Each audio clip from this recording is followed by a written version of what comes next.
छत्रपती शिवाजी महाराजांनी स्वराज्य या शब्दाला एक नवा अर्थ दिला आणि त्याचे महत्त्व सर्व मराठ्यांना समजवून सांगितले. त्यांचे स्वराज्य म्हणजे फक्त स्वतःचे राज्य नाही तर लोकशाहीवर आधारित, न्यायपूर्ण आणि प्रजेच्या हितासाठी असलेले राज्य होते. स्वराज्याची कल्पना ही त्या काळात एक समृद्ध आणि स्वतंत्र राष्ट्राची बनवण्याच्या दिशेने होती.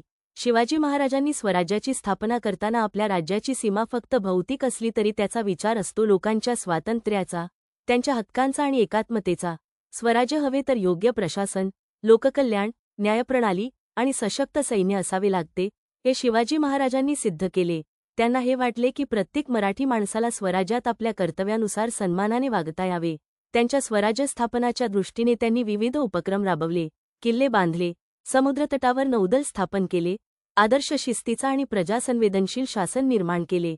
त्यांच्या स्वराज्याच्या संकल्पनेला आजही प्रेरणादायक मानले जाते आणि ते एक आदर्श समजले जाते.